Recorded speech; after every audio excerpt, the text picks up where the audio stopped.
안녕하세요. 처음이죠.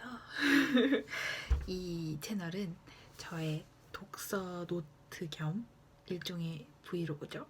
독서 노트 겸 소통을 하고 싶긴 한데 그 무섭다는 무풀이 저에게 찾아올 것 같아서 큰 기대는 안 하고 있는 그런 채널입니다. 사실 제가 책을 참 좋아하는 편이에요. 자주 읽기도 하고 심지어 과도 국문과고 일하고 있는 내용도 그쪽입니다. 그런데 제가 취향이 조금 특이해서인지는 잘 모르겠지만 책에 관련해서 저랑 같이 뭔가 얘기를 나눌 만한 사람이 마땅치 않아요. 그래서 그 대상을 인터넷 세상에서 찾아보기로 했습니다. 혹시나 이 영상을 보고 있는 사람이 있거나 지나가다 우연히 봤는데 나랑 책 취향이 비슷한 것 같아 라고 하는 사람들은 댓글에 달아주세요. 저도 물론 이쪽이 업으로 삼고 있기도 하고 더불어 책을 좀 많이 둘러싸여서 살아가고 있긴 하지만 모든 책을 다 읽을 수는 없어서 저랑 취향이 비슷하신 분이 읽었던 인생책을 더 추천받아서 읽고 싶으니까 같이 공유했으면 좋겠어요. 일단 오늘의 독서노트 브이로그 1은요.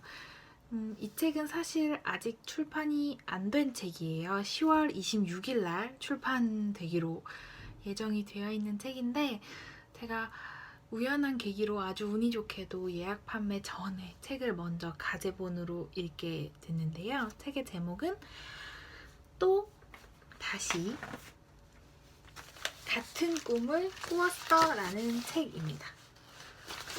보이시나? 가제본으로 지금 막 열심히 필기하면서 읽고 있어가지고 일단 이 책은 너의 췌장이 먹고 싶어 라는 충격적이고 자극적인 제목을 가졌던 소설의 주인공인 스미노 요루 작가의 두 번째까지는 그 인생의 두 번째는 아닌데 후속작입니다. 사실 너의 췌장을 먹고 싶어라는 제목이 정말 충격적인데요. 근데 소설을 다 읽고 나면 왜 그 제목을 썼을까라고 납득을 할 수밖에 없을 만큼 그 소설 제목이 참 찰떡같이 잘 어울린다는 생각을 끝내는 하게 되거든요.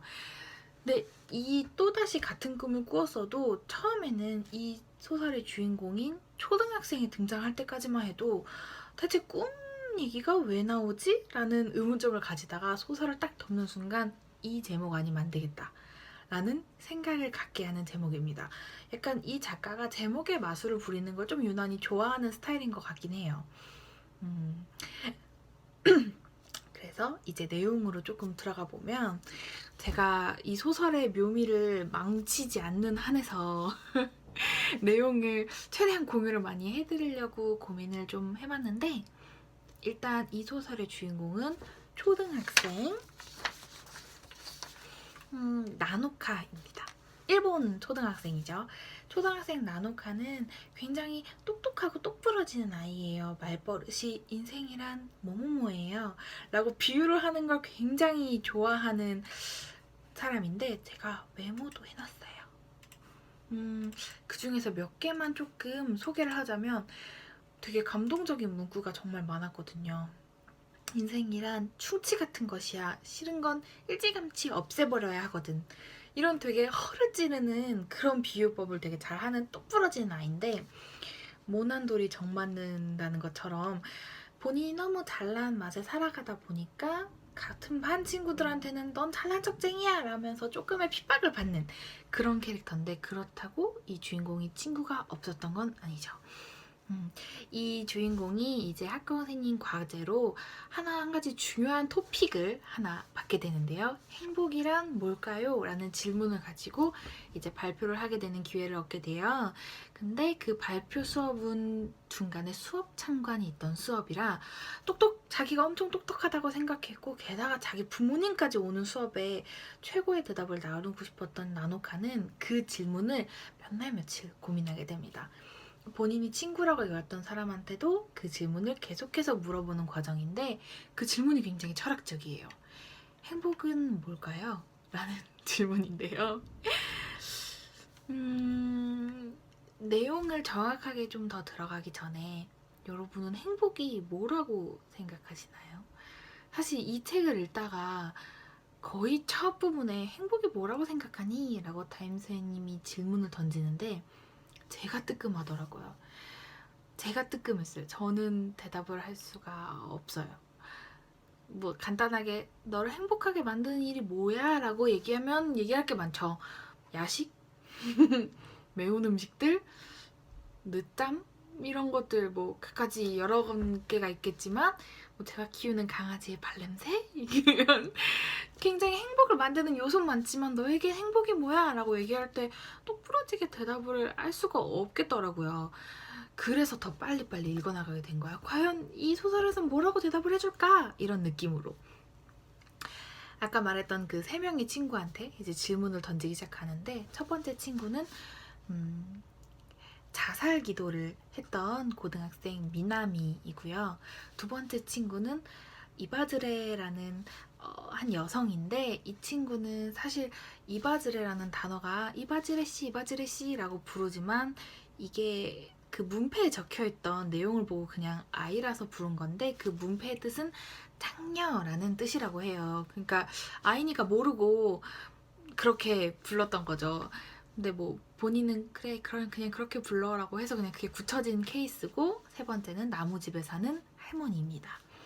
셋 다 다른 질문을 해줬었는데요. 사실 처음에는 자살 기도를 했던 고등학생 미남이나 몸을 판다고 표현하지 않고 무슨 일을 하세요? 라고 했더니 난 계절을 팔아 라고 대답했던 이바즈레 씨나 처음 행복하지 않다고 대답을 했었어요. 이런 어른이라서 미안하다고.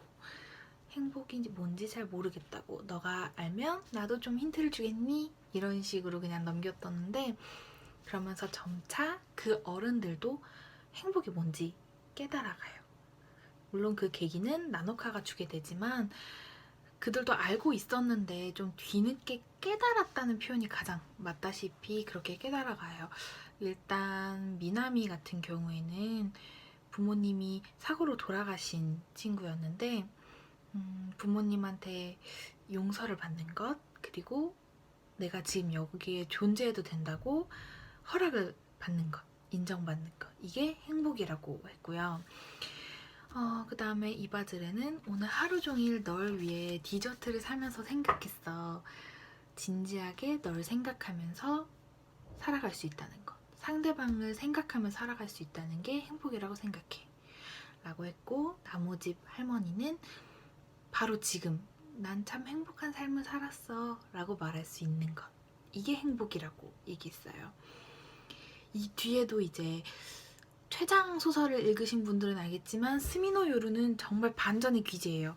이 뒤에 엄청 스펙타클한 반전이 막 빠바밤 나타나는데 그걸 제가 얘기할 순 없고 그냥 제가 느낀 점만 일단 얘기하면 이 모든 사람이 본인의 행복을 얘기하는 게 저한테 얘기하는 것처럼 느껴지더라고요. 그런 게 행복이야. 넌 너의 주변 사람을 생각하는 여유가 있고 그다음에 그곳에 있음을 인정해주는 가족들이 있고 그럼 넌 지금 행복한 거고 행복이 뭔지 알고 있는 거라고 얘기를 해주는 소설이라서 딱 덮는 순간 진짜 머리를 한 대 얻어맞은 느낌이었어요. 따지고 보면 우리가 초등학교 때는 행복해? 라고 물어보면 네 행복해요! 이러면서 막 뛰어다니고 했을 텐데 이제 좀 너무 지친 어른이 돼버려서 행복이란 단어를 너무 무겁게 생각했던 것 같기도 하고 내가 어릴 때 꿈꿨던 행복한 어른의 이상향에 많이 멀어진 것 같기도 하고 싶어서 조금 슬프더라고요. 정말 쉽게 읽히고 반전도 있고 되게 쫀득한 문체가 정말 매력적이지만 그럼에도 잔잔하게 딱 덮었을 때 아주 오랫동안 이 책을 곱씹는 시간에 책을 읽는 시간에 곱절이 드는 소설 같은 걸 좀 좋아하신다면 또다시 같은 꿈을 꾸었어를 예약하셔도 절대 후회는 없을 거예요. 씹는 과정에서 제가 조금 좋았던 문구를 몇 개 좀 더 소개를 해드릴게요. 제가 적어놨거든요. 아까 그 나노카의 말버릇이 인생이란 뭐뭐뭐야 라고 얘기했다고 했잖아요. 그 시리즈예요. 되게 아이라서 직설적인 표현을 하는데 어쩜 그렇게 교묘하게 가슴을 파고드는지. 인생이란 냉장고 안에 내용물 같은 거야. 먹기 싫은 피망은 깜빡 잊어도 내가 좋아하는 케이크는 절대로 잊지 않는다는 얘기지. 인생이란 점심시간 같은 거예요. 시간이 45분으로 정해져 있잖아요. 그 시간 안에 멋진 것들을 최대한 접해야 되는 거라고요. 멋있지 않나요? 초등학생들한테도 배울 건 있고 예전에 우리 모습에도 배울 건 있고 우리 마음속에도 배울 건 있죠. 좀 오그라들지만 그걸 새삼스럽게 깨닫게 해주는 소설 추천드립니다. 오늘은 일단 책 한 권을 소개했으니까 저의 브이로그는 끝이 나고요. 이 유튜브는 계속 쌓아나갈 거지만 넘나 무풀이면 조금 슬플 것 같긴 한데 한 분이라도 응답을 해주셨으면 좋겠네요. 나중에 제가 라이브를 할 수 있게 되는 그날까지. 안녕.